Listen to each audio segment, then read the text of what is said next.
Okay, yeah. What's up? How you doing? I'm good, brother. How are you? I'm okay. I'm okay. Bit Um, frazzled, but just lots of stuff going on here. yes. And first, let's mention that it is 9/11. So rest in peace to those who were unfortunately taken away from us on this day 17 years ago. Sure. Yeah. So to them. All right. So how you doing? You've. Can you hear me? Yeah, I can. You just froze for a second. Okay. Morning, All right. Keith. Mr. Gottschall. What's up? What's up, Kate? So how you feeling? I'm all right. I'm all right. I'm just going to move so that light's not so much in the. No, that one is now. Just these overhead fluoros. Is that better? I'm I'm fine. Yeah. Good light is so important. Yeah. I can turn that up. I've got No. set up here. I'm doing a demo tonight, and I've got lights and cameras, and yeah. Yeah. So this is So not that kind of show. You're good no. on the light. Thank you, sir. All right. Okay. So introduce yourself. I'm Phil Irons, professional turner. Live in the UK, just outside Stratford-on-Avon. Been turning professionally since '94. Born in Australia. Been here for 40 years. Okay. All right. So that's good. We're going to get into your journey. 15 minutes. Uh-huh. We're going to start you off with a series of questions first. Yep. If you have the opportunity to, would you go to the moon? Oof. No, it was, you just reminded me, it was a nightmare I had as a kid. I think back then it was just so alien because I was around when when they stepped on the moon, but it was just so alien to strange term, but it just seemed so weird to do, and I remember having nightmares about it. So no, I think there's far more important things to do here than go to the moon. So Okay. there's plenty to do here. We haven't, I haven't seen anywhere near enough of this world, let alone going to another one. That's true. That's true. What word or phrase do you overuse?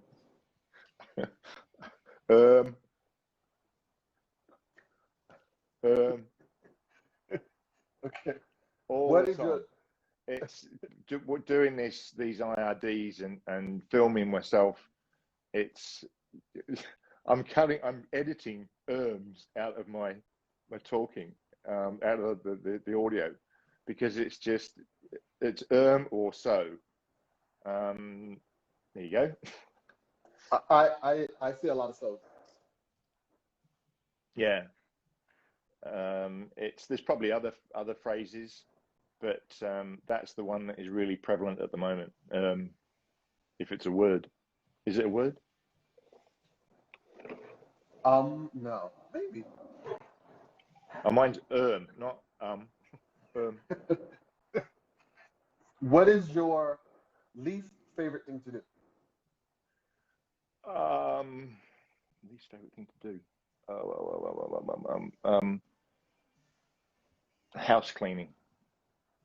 Right. I pay somebody to do it. What is your most favorite thing to do? There's a list. I love what I do. I mean, like yesterday, I love there's loads of things I love about what I do. Yesterday, I had a friend who's a kind of new friend. She's a professional photographer, got no work, and she met walking her dogs, and she said, like, I'd love to photograph you, and is doing like portrait of me. But she spent about 4 hours here yesterday and about 3 hours the week before, just to get one photo. It's just lights and stuff like that, but it was just good fun, and she wanted me to make shavings, so ribbons coming off. So I stuck a big bit of wet wood on the lathe, and I'm just firing ribbons off across the workshop. I've just shoveled up a big barrow load of shavings, like piled it, heaped it up. So yeah, I'm very privileged. I love what I do, and so there's that. I also I like driving. I bought myself a toy 2 years ago, and it's Hey Klaus. What's up, Klaus? What's up, TPJ? So like, there's a list, of things I like to do, but yeah, I like to turn. It's my passion, and I like teaching, which you can't do at the moment. I really enjoy teaching. I was talking to a friend of mine in Germany this morning who I taught for 19 years in a place near Heidelberg, and it came to an end because he became a grandfather, and it got very a lot of work for him to do to set the workshop up to do that, because it was 10 lathes, 10 sets of tools. I'm a little bit, I need fresh wood, so he had to find a farmer to deliver fresh logs. And it was just, it got a bit stressful for him. It was me and another guy called Glenn Lucas from Ireland, and a German turner called Hans Weisflog, who did extraordinary courses there at his place. And he became a grandfather. His daughter lives in Berlin, and he's down the south of Germany. So, hell of a hike. But anyway, 19 years, that's come to an end. So, but teaching, it was great. I don't speak much German. I learned a few phrases, but I loved it. It was 8 days of really, really hard work, but I just got such a buzz out of it, passing on my 35 years experience. It's a pleasure and a real enjoyment for me.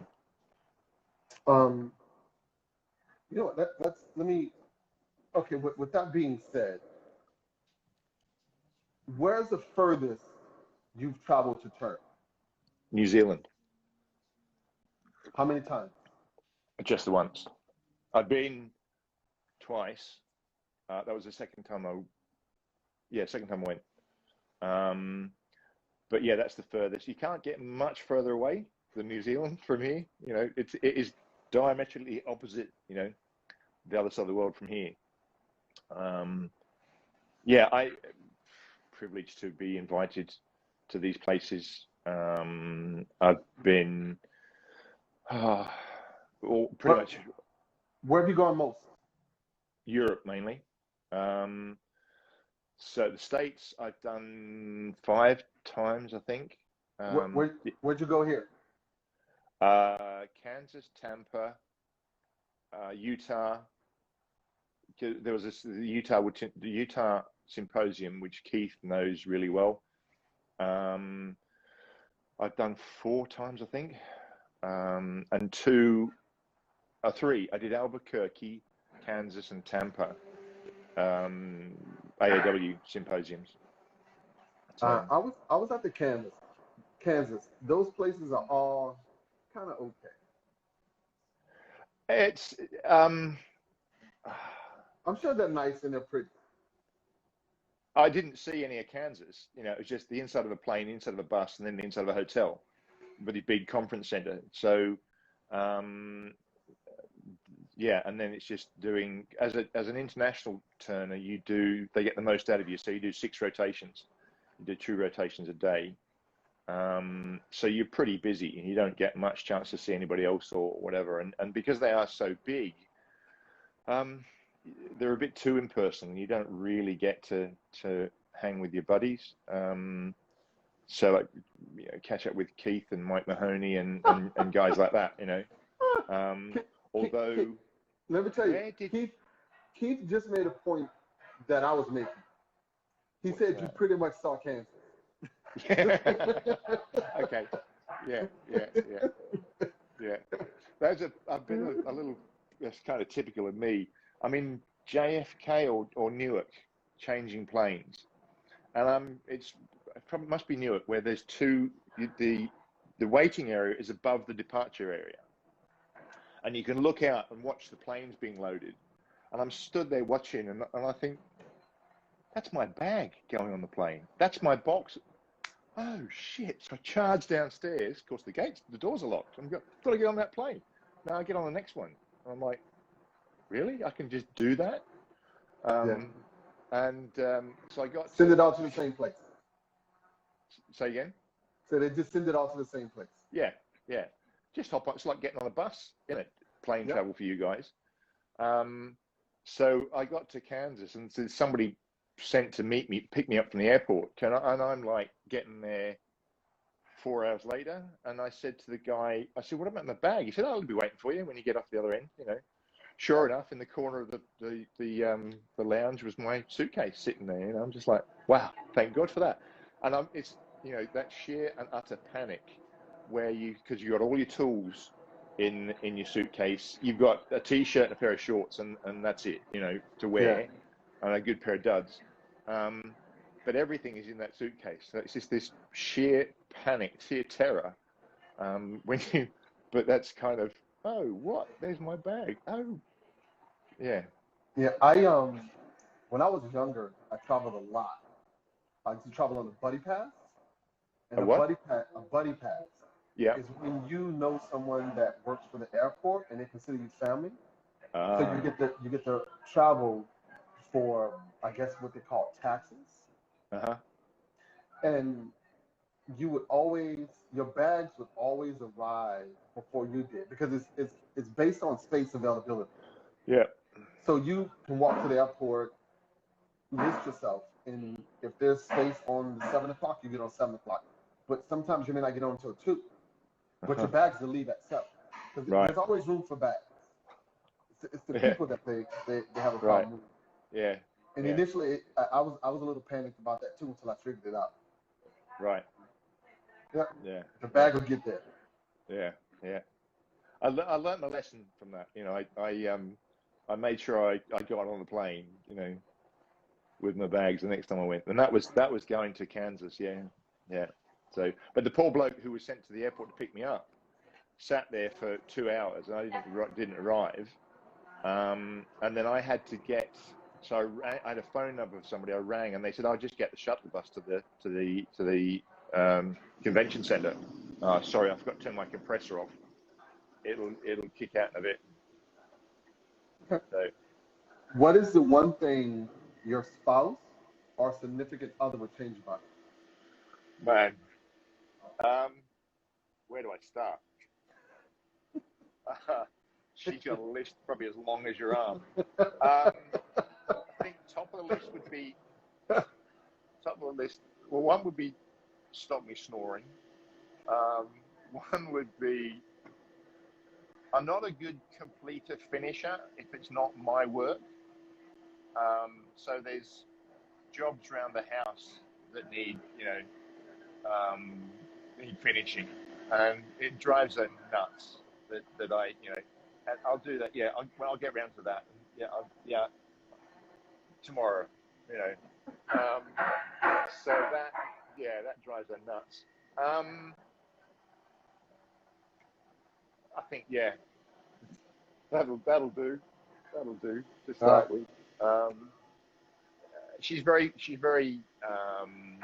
very supportive and really good, but I do drive her to distraction sometimes because she's a doctor, so she has to be very structured and organized, and I'm not. I'm the exact opposite, and it drives her absolutely doolally that I'm no worries, I'll get that done. Yeah. So it's like paying a bill. They get done eventually, Exactly. It's like paying a bill. I'll get to it. Yeah. What makes you tick?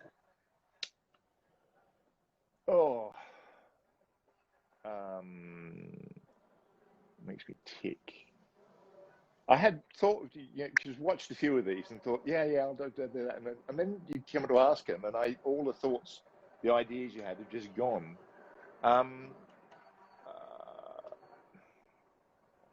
The guy from Martha's Vineyard said, what was he? He said, just waking up every day. Yes. It's a bit, yeah. Yeah, John Thayer. Yeah, it's, He's lived a little longer, so his yeah, perspective is a little different. yeah. He was 72, wasn't he? Not that much older. Um, what makes me tick? My work. Yeah, I live for my work, really. It's, um, I like walking. I love walking my dog. My dog. Yeah, I love my dog. I've got a Pharaoh hound who is a spectacular looking dog. I mean, she's not a shop dog though. She's a bit too.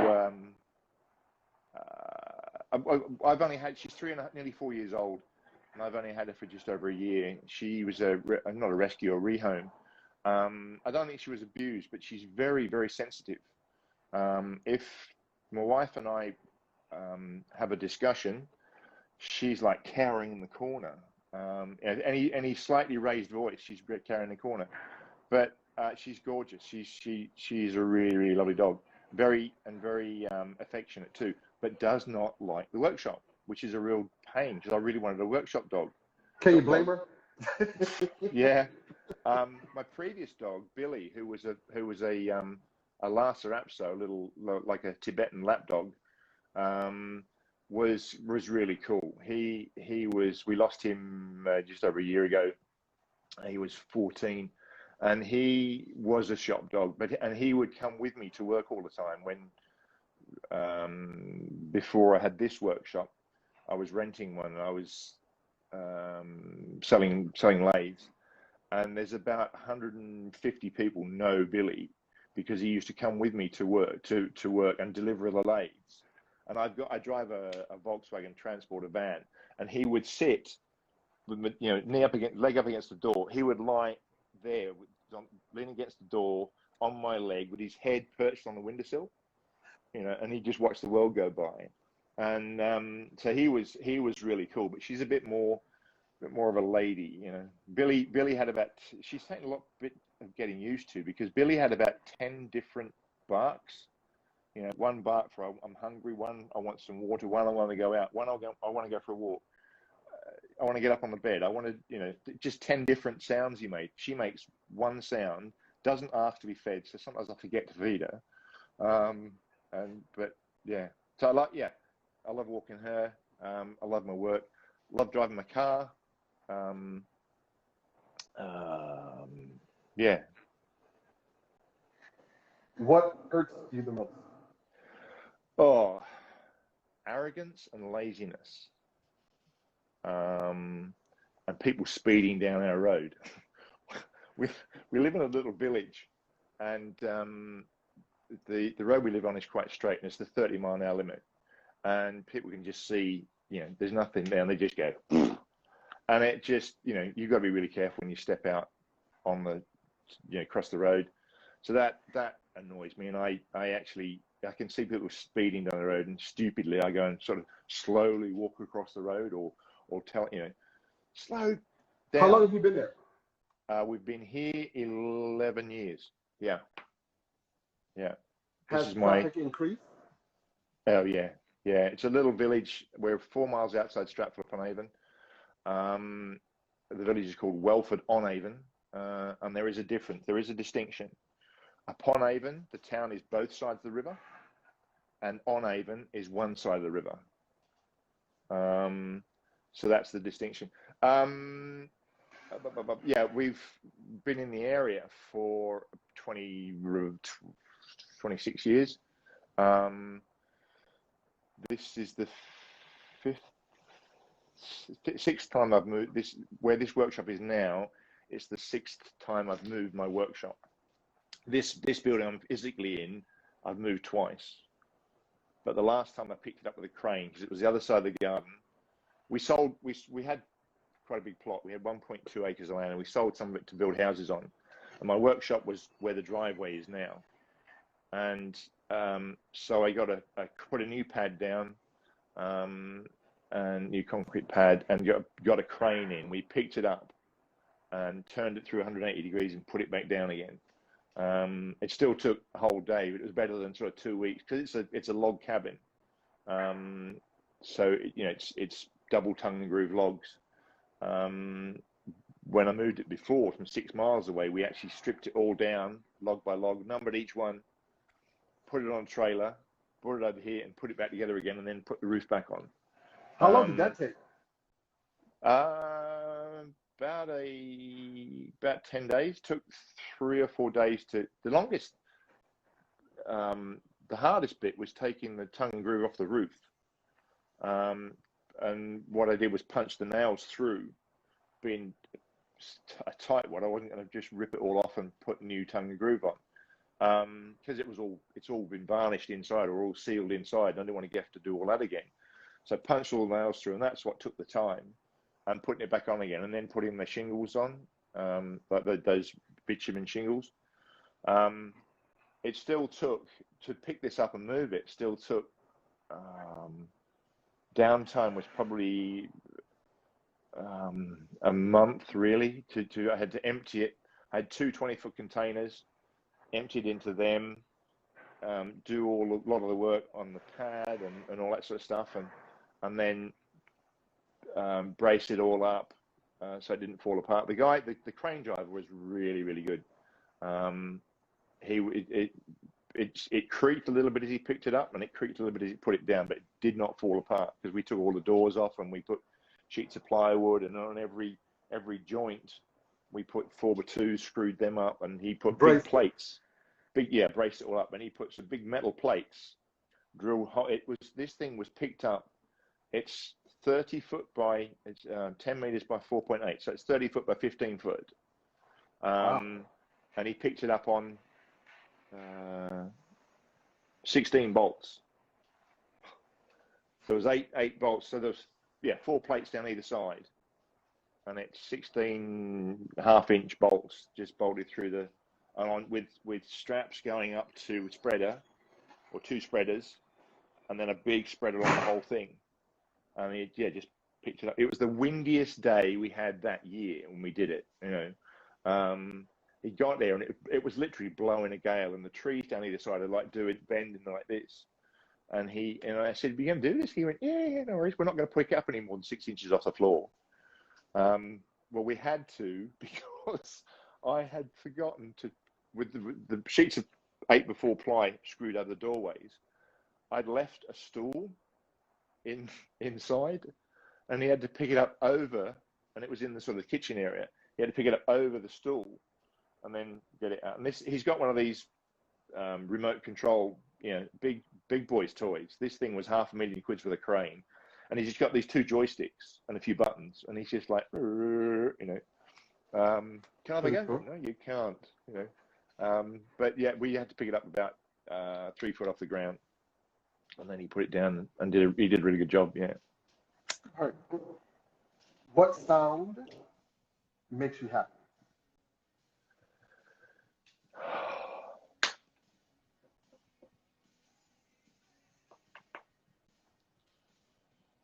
I think we have amazing bird song here in the morning. When the summer we sleep with the window open, and you hear the dawn chorus because we're up pretty early. The dawn chorus, sound I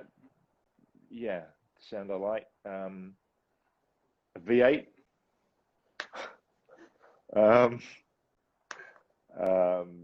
That's what my toy is. What do you have? I've got, in the States, it's an Australian design and built car, but in the States they were sold as a Pontiac GTO. It's a Holden Monaro, and it's got the LS1 Corvette engine in it. So it's 5.7 litres. I don't know what that is in cubic inches. That's a lot. Yeah. That's what my van is, and I haul a lot of lumber with it. Yeah. Yeah. So well, this just hauls ass. Yeah. It's my toy, It's what is it? It's an 04 model. They were, as I say, they were designed and built in Australia, and Vauxhall, which is GM, wanted a Q car, and they imported these because GM and Holden are all the same umbrella, and they imported about 800 of them into the country over a 2-year period.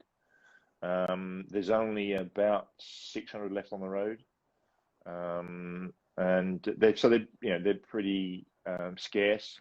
A lot of people don't know what they are, and I've taken the Vauxhall badge off and I've put Holden badges back on. It's jet black, nightmare to keep clean. Where's that car right now? In the garage, just 40, 50 feet away. So when we do the tour, let's add that to it. Okay, I can't fire it up because the battery's died. But that's fine. Yeah. That's fine. What sound bothers you?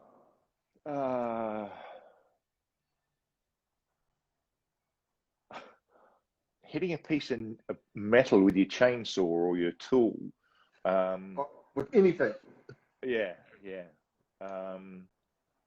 I've got a collection of it's sitting on the windowsill, bits of barbed wire and 4-inch nails, and 4-inch nail with a nice groove in it for where the chainsaws hit it. And it's not so bad with your turning tool, but you're turning away and you ding ding ding ding ding. To dig this out. It's worse.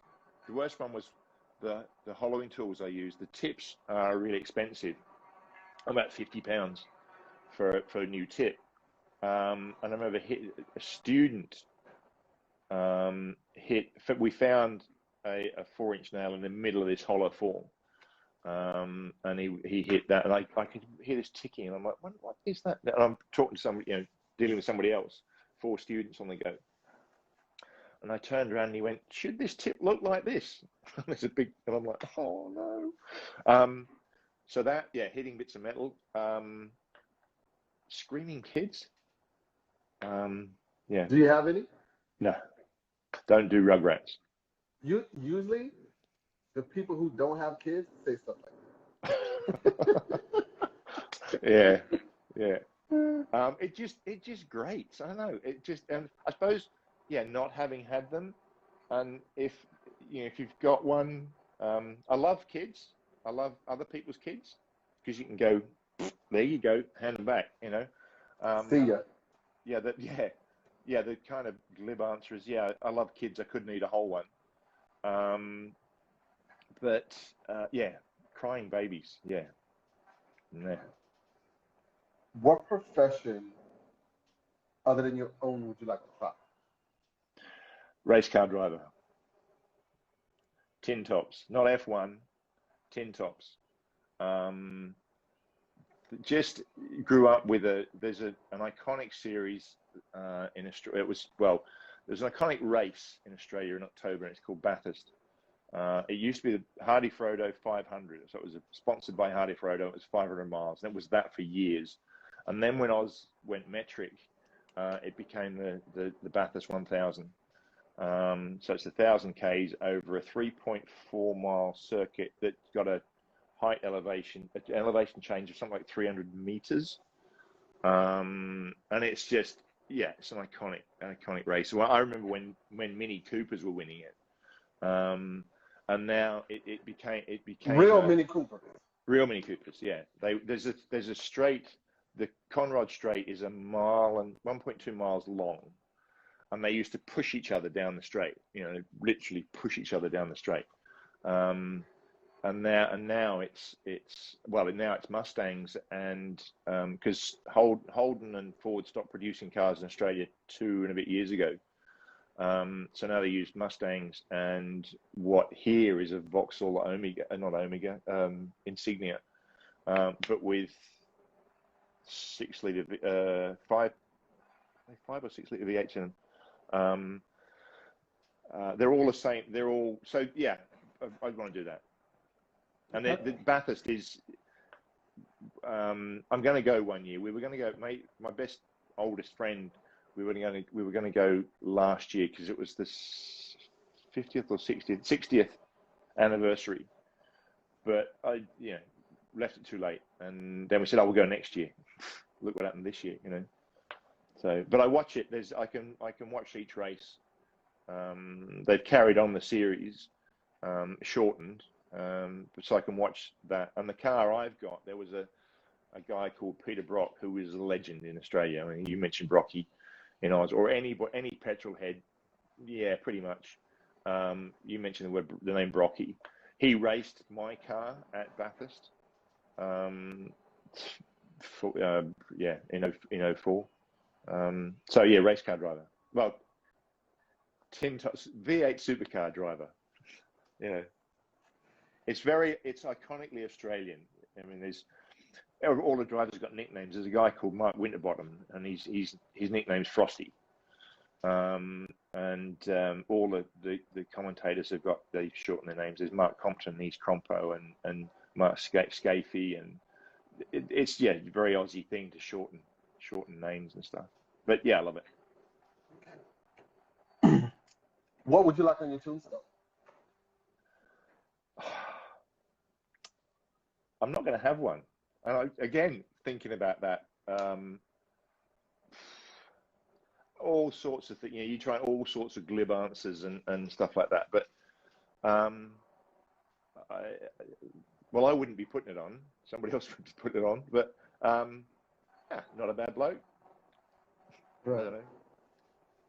Yeah. What is it about your personality that drives your business? I think just I'm a people person. I like to talk. Get me started on my work, and that's something else my wife would change. Yeah, he's talking wood again.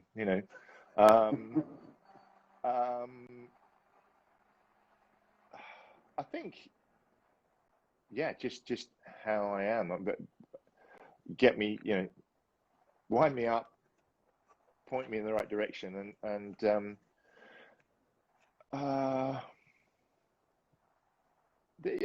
good and bad.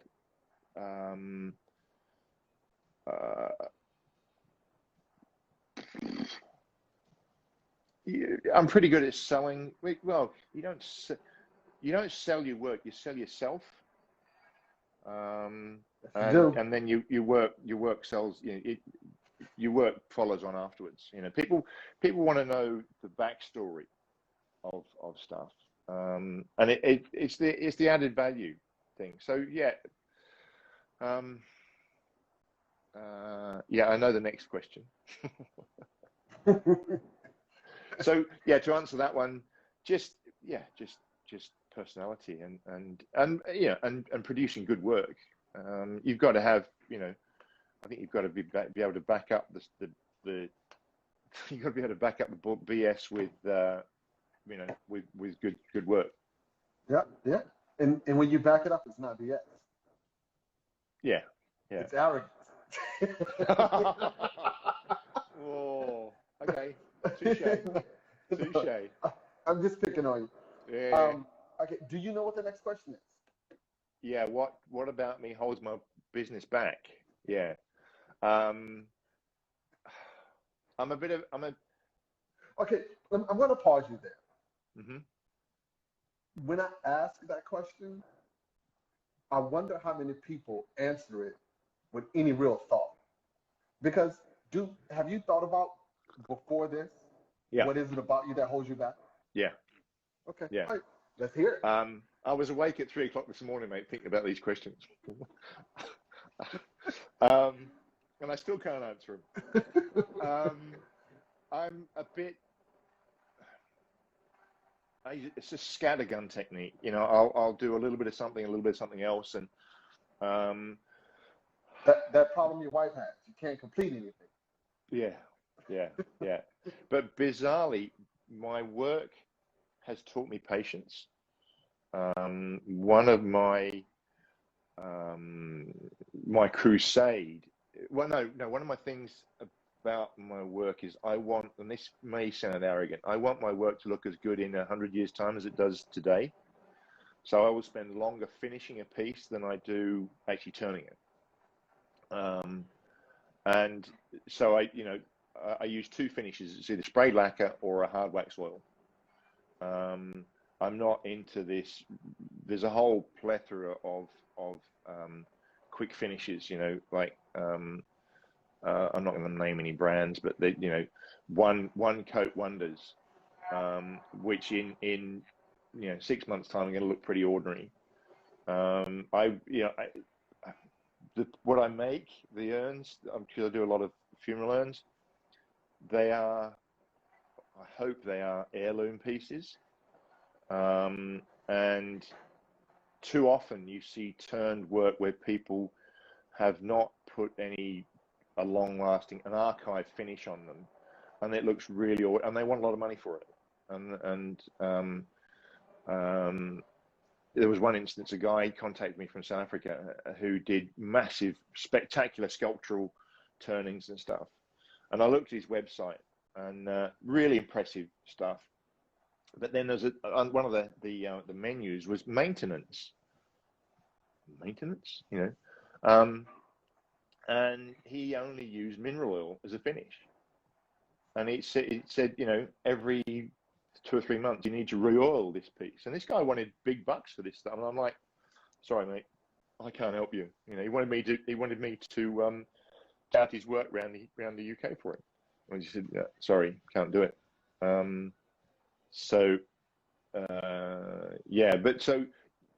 Turning has taught me patience, and I still struggle with it.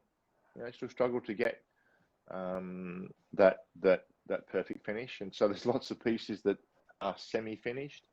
But I think I'm watching John Jordan the other day, or last month. He'd got cupboards full of pieces that weren't finished, and just drag a bit out. And what was the question again, Robert?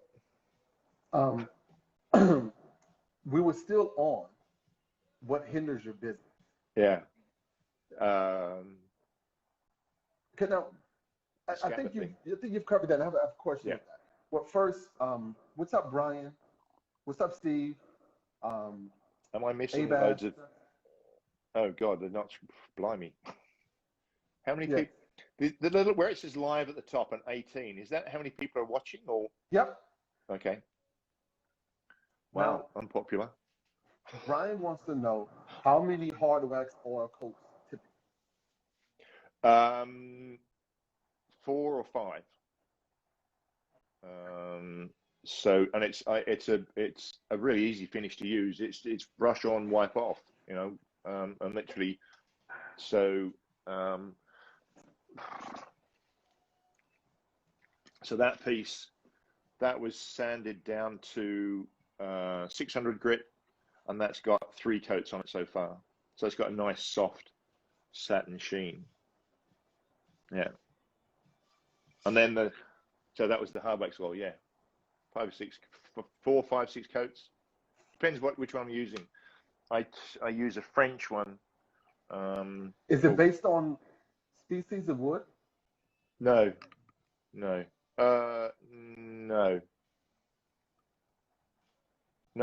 I just thinking there, monkey puzzle, which is quite resinous. It works on that too. So, but my coloured work and my and some of the so even some natural wood I spray. So I use a waterborne lacquer for those. Okay. If you were to travel cross country on a motorcycle, who would it be with? Keith. Gotcha. Keith. He's a good dude. Yeah. I have ridden a motorbike. I know Keith has got a nice bike. The trouble is he wouldn't want me as a pillion because I'm 18 stone and 6'7" tall. So if I let it the wrong way, but I do it with somebody who I thought long and hard about that. You go with Steve McQueen, that sort of thing. But no, a mate. I think I'd want to do it. My wife wouldn't want to do it because she doesn't like not being in control. No, I wouldn't. We don't do that here. What's that? Pillion. Keith, yeah, okay, we'll do it, Keith. Yeah, love to. I can ride a bike. I don't have a license, but yeah, it's As But long yeah, as you don't get stopped, you're fine. I probably would get a license, you know, but it'd have to be something fairly tall, so if some of feet don't drag on the floor. Not a good thing. No, no, get a sidecar. Okay. Hey Steve, how you doing? Now that guy, have you interviewed Steve yet? I have not. All right, you want to get him. Have you watched his work, his little videos? Oh, yeah. Oh, Yeah. yeah. There is nobody. No, well, this is a bit of a debate. There's nobody better with a skew. You've done Dave Dolby, haven't you? I missed that one. Yeah. Yeah. There's a little bit of edge there. Who's better? They're different. You know, they're different. But Steve's. Depends on what day of the week it is. Yeah. Love that question. Which one's that? Get a steel and grain. Get a BMW GS. I was thinking that. Yeah. Nice and tall. Cool. Yeah. What was your favorite concert? Bad Company. And I only saw them recently. Been really lucky. My wife got tickets to Live 8, not Live 8, Live 8. So we did that. But Bad Company, I've been a big fan of Bad Company for since I was knee-eyed or grasshopper. Never thought I'd see them, and then they did they did 2 tours, and saw them both times in Birmingham. Never thought I'd see Jeff Healey Band, but saw him we're just walking past a ticket shop years ago, and it just sprung out. Wow, yeah, Jeff Healey. You know who Jeff Healey is? The Jeff Healey Band. In the film Roadhouse, he was the house band. He was blind. He died he had eye cancer, and he died about 10 years ago now, I think. But he would play guitar on his lap, and he'd play over the top, and then he'd just pick it up and play standard, and leap about the stage. But his lyrics to his songs and stuff were just big fan. So, but got to see him. So there's a few, but the standout one is Bad Company. Yeah. Who would you say, Rolling Stones or Led Zeppelin? Both. Can I do that? I mean, sure. Oh dear, Stones or Zeppelin? Zeppelin, more Zeppelin than Stones. Yeah. Same here. Did you have any childhood nicknames? At school, my father gave us all nicknames, but at school I used to have a blood blister under my eye, and I was known as Redward at school. Kid. Yeah. Dad had pet names for us. I was Philly the Bingent. Why? I don't know. It was just a nonsense name. My youngest brother was Froggy the Fruitles, and my middle brother, whose birthday it is today, was Happy birthday, little brother. Yeah, Posselum the Pooch. So it's stuff that rhymes. Kind of, yeah. When was the last time you cried?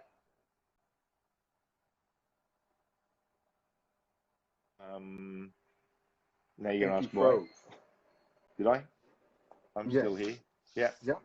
When was the last time you cried? Yesterday. Why? I'm a heart on the sleeve. I'm a heart on the sleeve guy.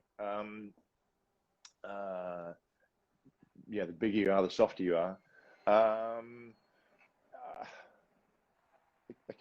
A client came to choose an urn. He did live very far away, and he was looking at pieces, and because I said, he said, have I got some that aren't on the website? So I said, yeah. He said, can I come visit? So I said, yeah.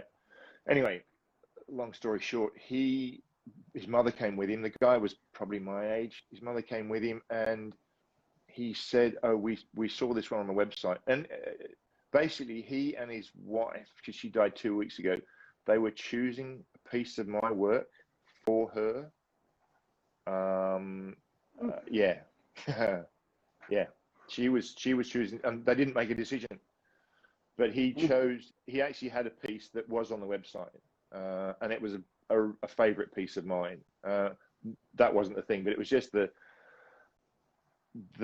I just felt very, very, very humble in that instant. And I teared up. But I cry at stupid stuff. I'll cry at TV shows and,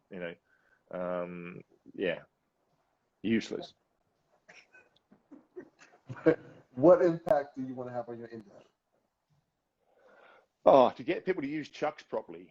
I hate it. There's a lot,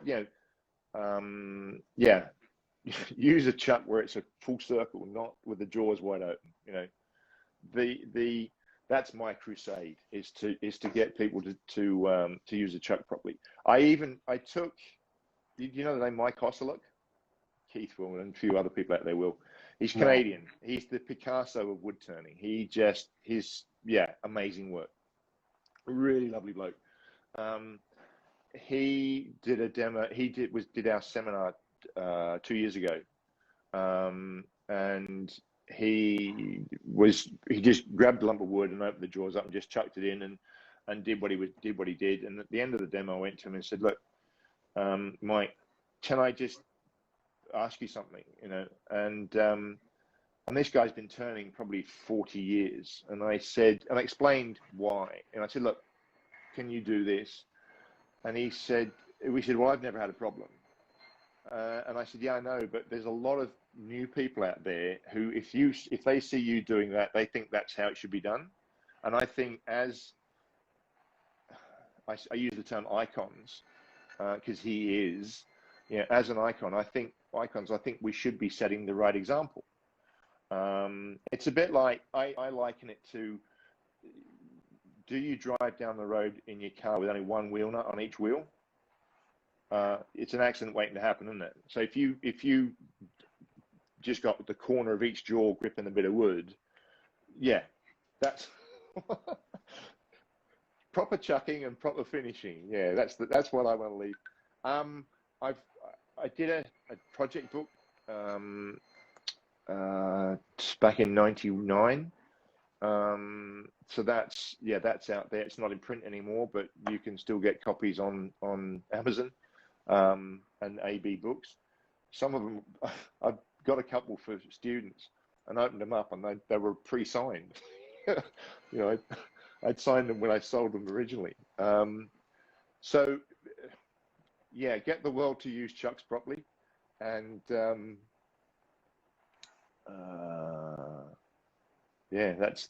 do. If I can succeed there, which I never will, that I'll be happy with that.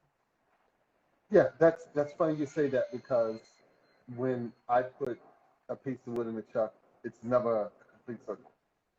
It's never what? It's wrong. Right. Yeah. The chuck has never got a complete circle. It's gripping it. Yeah. So you're chomping the wood to hang on to it. Yeah. Whereas I'm a lot more precise than that. I mean, there's a bowl here that what to do with it? There's. And Keith says the guy who sells chucks. Hey, I don't anymore, Keith. I don't. But that's what I learned. So that decorative foot is actually the spigot. So that line there is what I held it on, which is about 3/16. You know what? Do you currently have something in a chuck? I can put something in a chuck. Yeah. So that way we can get a full description of what it should look like. Okay. Yeah. Well, the bowl I was talking about. And there's the chuck. So this, don't want to sit on that one. That'll be a bit painful. You have a chuck key. Was this going to turn into a turning lesson, Robert? Right. This is a first. Okay. The spigot on there is what's the what's the first measurement? Let's go metric. It's about a millimeter there. This is the chuck that I used. You've got to use the appropriate jaws, but That's how it should look. yeah.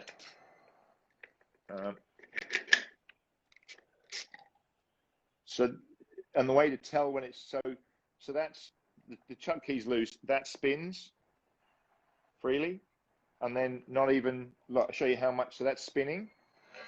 Losing an earpiece. That's spinning, and that much. That's tight. So that's how, and I do that on every piece. You know, I'm that accurate with everything. The beauty of doing it on a bowl is that I don't have to rechuck that bowl. Mike Koselleck. So it's a wood turner, Marie Anderson, Mike Koselleck. Yeah. Okay. Yeah. Someone was asking what was the name of the Canadian wood turner, and Murray Anderson answered. Yeah. So the beauty of that is that I don't have to rechuck that bowl to finish it. That is finished, and it looks like a decorative foot, but it's actually how I gripped it.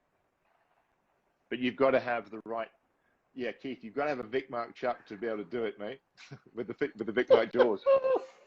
You can't do it with one of those single direction chucks. Single direction chucks don't work. So they make white blades. We go back. That's one I have. Not lady, chuck. Okay, Vic Mark. Yeah, take a lot of beating. I said so. We ended up going back to the sales pitch. I was the Vic Mark agent in this country for 12 years, but I stopped it in 2012. When was the most difficult time for your business, and how did you overcome it?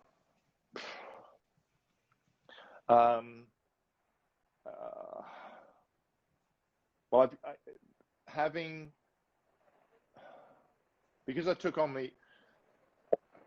as a pro turner, let me step back a bit here. As a pro turner, there's lots of different ways of earning a living. This is part of my story. Or do you want me to cover that? I took on the agency. I mean, we've been talking for an hour. I made it all part of the question. Go ahead. Where did that go? Wow. And we still got like 6 questions to go, but go ahead. When I was 2 years before I went pro, the tool shop I used to use said, come over to the Saturday demo and bring some work with you. And they had the then director of Robert Sorby Tools doing an in-store demo. And anyway, went in, introduced myself, chatted afterwards and said, look, one day I want to be a professional wood turner. 2 years later, I went into the store again, and they said, I said, I'm now full-time turner. And they went, have you rung Tony Walker? No, that's right. Because Tony said, he gave me his card and said, when you do, give me a ring. I'd forgotten all about it. Anyway, I ended up being their demonstrator, their in-store and show demonstrator. Nobody knew me on the circuit. I was totally new. So that lasted for about 3 years. And I was actually they offered me a job of coming to the States and be based in Chicago and opening up all the corner stores, because they just had the big multiples. They had the Woodcraft and those guys. And my wife sat the American medical entrance exam, and we went to Chicago to look at where, because they were part of a big group, and then with Soars International were based in Chicago, so we're going to be based there. It all went pear-shaped because the other director here, who'd been put in charge of getting the green card for me, had sat in his hands until a week before we left, and it didn't happen, and about so that was tough, because I was gearing down, because we were ready to go. We hadn't got a house, hadn't bought a house or anything. We were still in rented accommodation, So we were ready to go, and I stopped supplying galleries and stuff like that. And when we came back, we went and saw we flew up to Minneapolis to see an immigration lawyer, and he said, why are you here?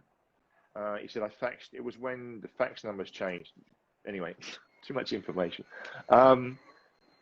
He said, why are you here? I faxed back saying, don't even bother coming. And I said, well, as we're here, can we just have 10 minutes of your time? And he got in his office and he said, okay, there's 3 ways you guys can get to the States. He looked at the boss. He said, invest $1 million and employ 10 people. And he went, that's not going to happen. This is the one guy I want here. You two get divorced, marry Americans, move over here, get divorced and remarry. That's not going to happen. Or the green card lottery. So anyway, that went. Tony, the guy, the director, was spitting feathers. And anyway, we came back here, having to rebuild that. So that was pretty tough. I was lucky in that I got picked up by the then agent for Vic Mark Lathes, and then worked with them for a couple of years. And then the guy who made Vic Verrecchio, the owner of Vic Mark, said, look, why don't you become the agent? And he bribed me with a lathe. He gave me a VL300 lathe. So I took on the agency. I have had no, I have no training in pretty much anything. So to learn business was really tough, and I made a lot of mistakes. I actually employed a guy who worked for the previous agents. I didn't know what a spreadsheet was, and importing container loads of lathes from the other side of the world. There were high ticket items, and also the total value of the container could have been, I think the most expensive container I brought in was £135,000. And you're selling these lathes to hobbyists, so that was tough. So question, what VO 300 long bed? Short bed. Short bed. Yeah. Nice bribe. Yeah. Okay, Phil, we have 1 minute and 42 seconds. So we're gonna hop on and we're gonna hop off and hop back on. Got that? He's frozen. Yeah, so we're gonna hop. Okay, so what I do, just same thing. So I just do the same as I did before. Yeah, give me 2 or 3 minutes. I need to get off, save it, and then we get back on. Okay. All right, same as you did before. All right. All right, thank you all. Please join us again. Hey Cynthia, hey Lance, I'm Malcolm Mike, what's up? Okay. Can you hear me now? I can. Yeah. I can't hear you. What? Everybody else said they can. Marianne texted me saying, you can hear me. What? This is crazy.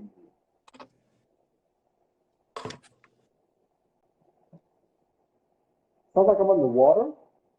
Huh. How about that? Can you hear Phil? Phil's frozen.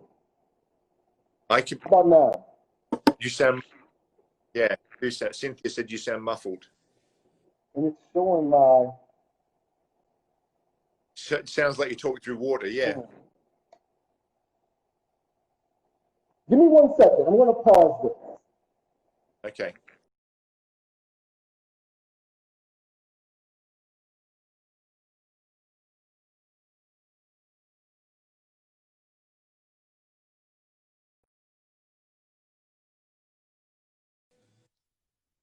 Okay.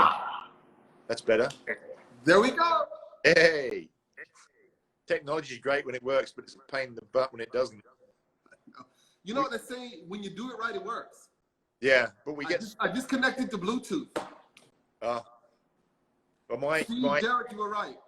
My AirPods were down to 19%, but so I've got them on I've got a power bank. So yeah, but this is okay. Where was I? So I- you were talking. I've got an appointment in 20 minutes. It's not critical, but it's No, okay. This. How about this? How about you give us a tour? okay. Yeah, yeah. I was going to show you a caddy spoon. Yes. Sorry about that. That was crazy. Yeah. So that's a caddy spoon. Okay. Made as a pair. Yeah. So turn that shape. Cut it in half.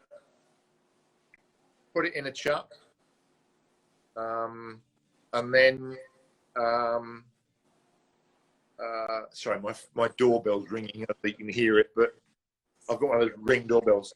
That's the thing. We're going live. Yeah, yeah. Using your phone. So yeah, I've made about 15 or more thousand of those now in 20 years. So yeah. I did an exhibition. Oh, this one, because what I'm doing, the demo tonight is powdered metal infill. And this piece, I've just discovered this glittery stuff. So that's the door prize for the meeting tonight. That one. Very nice. Okay. So turn you around without. Okay. Yeah. So you were propped up against this piece. Start with the lathe. I use a American Beauty robust lathe. Love it.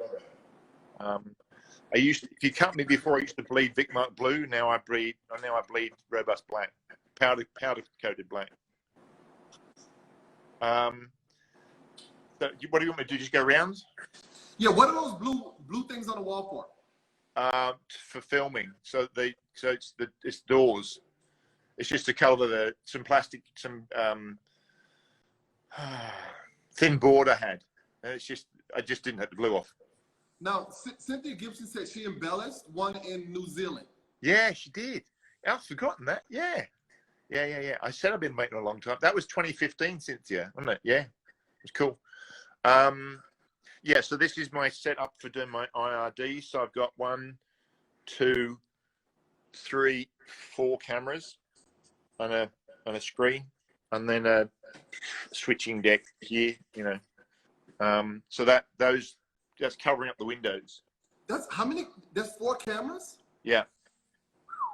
Yeah. And you operate it all yourself. Yeah. Yeah. So I've become not just a wood turner. I've become a film producer, a film editor. Yeah, all good fun. Cynthia said it's 2014. 2014. Wow. Yeah. Okay. Yeah. Get it together, man. Drill press, bandsaw, and that's when I cut the spoons in half. You end up with these little bits. That's the one. That's the bit that came out. The one with the little infill in it now. So, prep for my demo tonight. Bits and chucks. Remounting chucks, vacuum cups, Big Mark chucks. I've got a lot of chucks. Yes.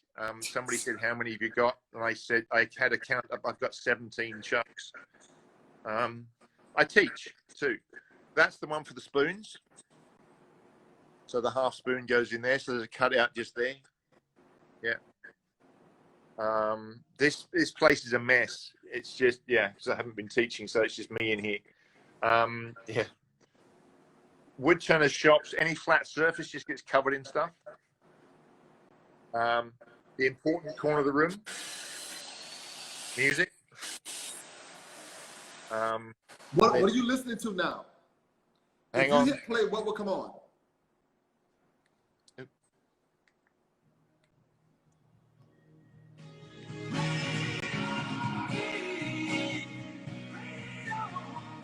Got it? Got it. It's been on all the time. just low. So yeah, VL100 mini lathe. That was the lathe I took out to do my demos with. Sweet 16 because I'm the agent for Robust now. Stuff I'm prepping for my demo tonight because I'm doing this infill.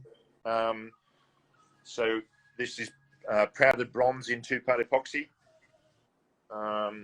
powdered copper.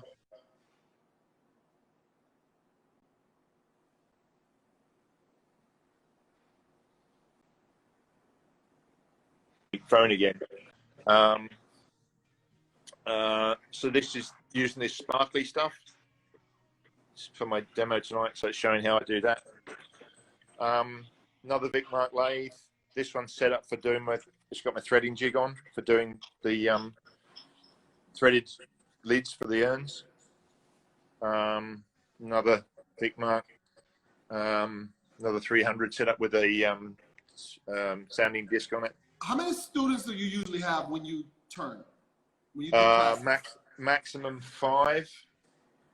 I prefer 4, 2 to 4. But yeah, I mean, when I was teaching in Germany, it was 10 at a time, but it was very, very precise. It was very typically German. Shavings burner, keep warm in the winter. Another bench. So this is the other angle with the stuff. Oh yeah, the important thing. Oh, this is some of my work here. Beautiful. Okay, so Phil, that piece in front of me. Yeah. Yeah. Okay, I'm gonna ask, what would that cost?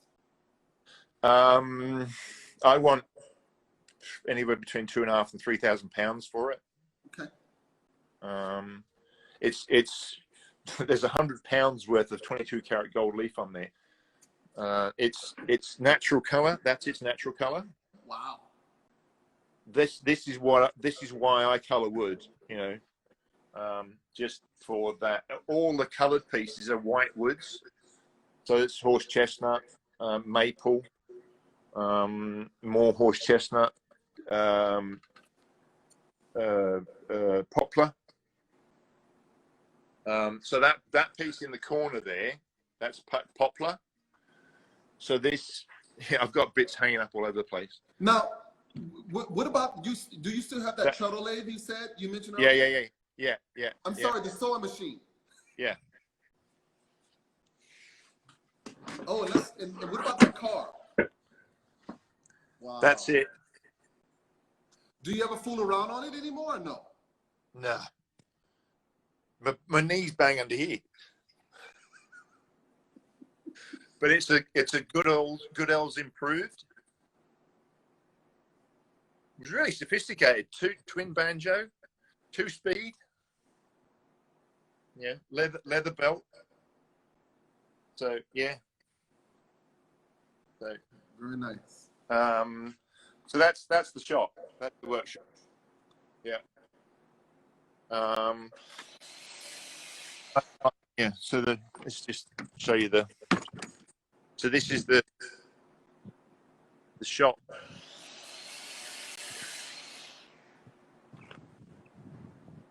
Yeah.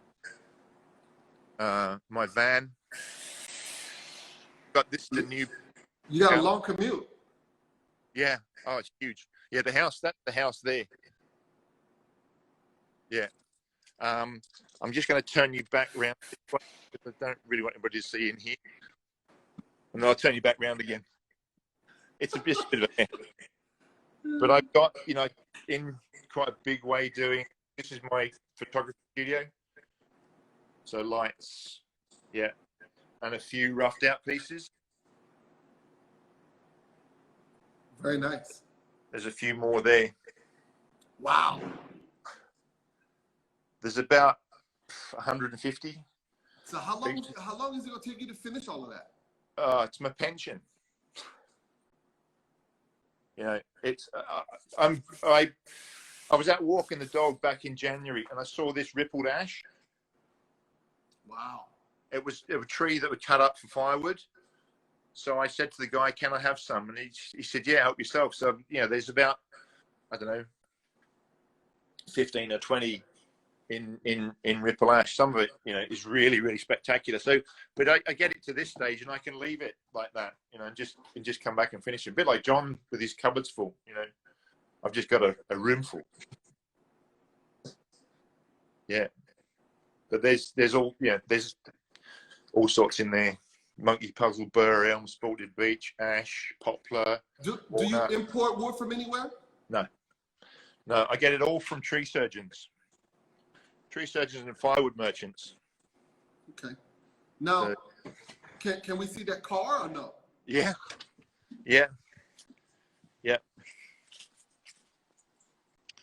Okay, turn you round again. Oh, wife's home. Let me turn the light on. So it's a 2-door.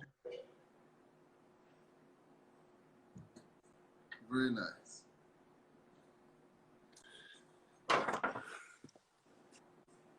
Yeah, they just had a different front end for the States. Yep. But yeah. It's a lot of power, man. Yeah. Battery light, so it's not going to go off. So, yeah. It's old school. The steering wheel's on the wrong side of the car. Yeah.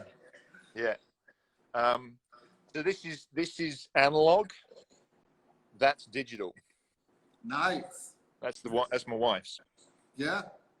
Yeah. I got a 1972 Porsche. Yep. Okay, was that 911 or a? 911. Okay. Targa. I've got to do a gear knob for a because I don't know whether you get, well, you must do, because I did a gear knob for a 74 Alpha Spider Nice. for a show called Salvage Hunters Classic Cars, and it was shown in the States, and I've got a lady who's got exactly the same car.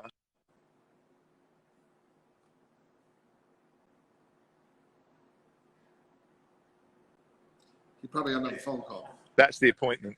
I've got. I 10 said minutes. probably got another phone call. Yeah. Yeah, I've got to do the same gear knob for her for this exactly the same car. She's doing a ground up restoration. Nice. But I've also got a guy from the States wants me to do one for a 914. 914. Yep. Yeah. Because what I did was laser etch the shift pattern and then put pewter in, not powdered metal, pewter in it. It looked $1 million, and they were really pleased with it. It was because it kind of made the car, because a wood steering wheel and then this bespoke gear knob. It did look really cool when it was in the car. So when you think about the car, that's the tactile bit, isn't it? The gear knob. Yeah. That was cool, doing that TV show. Yeah, but it was kind of 2 years ago. Yeah. Well, brother, thank you very much for your time. You're welcome. We appreciate it a great deal, and everyone tuning in. It's been, I was kind of worried about doing it, but what were you worried about? Just some of the questions. It's just like I just unnecessarily stressing about stuff. I don't know. Wake up in the middle of the night and go, oh my God, I don't have any black friends. Yeah. Oh, I've got to get a black friend quick, Yeah. I just want to say that I've watched quite a few of these, and I think you're doing a fantastic job. Thinking about last night, you're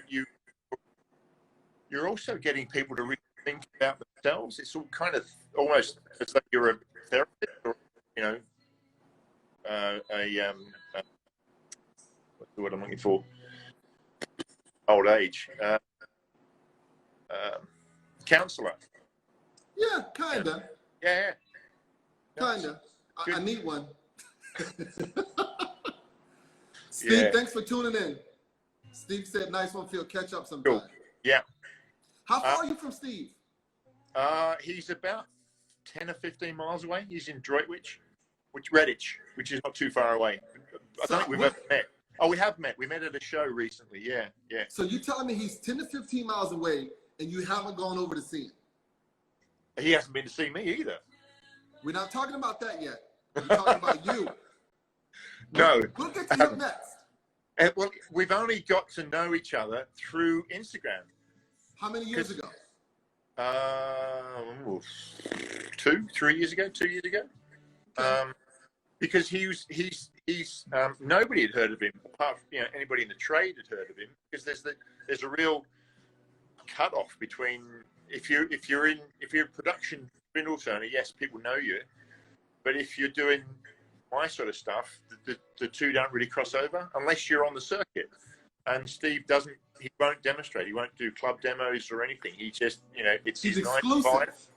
It's his 9 to 5, and he doesn't want to do any. He goes walking his dog, big time out in the fields. He's like those musicians who don't want to give interviews. They got one name, Steve. Yeah.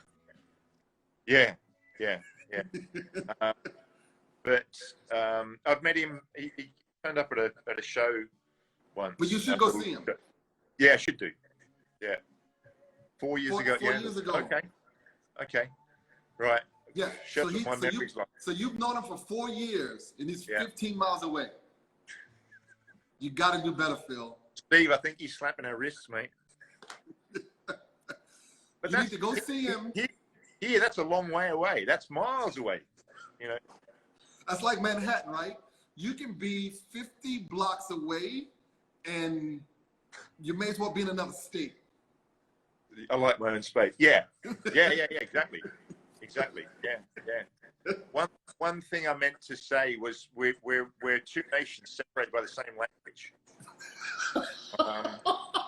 When I wrote my book and went to the States, I wrote it in English, and it was written, I suppose, for the American market. And I put electric chainsaw, or it's against petrol chainsaw, and it was translated into a gas chainsaw. So when I went and did my demo to the States, I said, "You guys have a hard time with your chainsaw over there. Back a propane. Gas here isn't petrol. It's a gas." Yes. So, Steve said we nearly went to Maker Central together. Yeah. Yes, I did. I was there for Maker Central was the YouTube mob.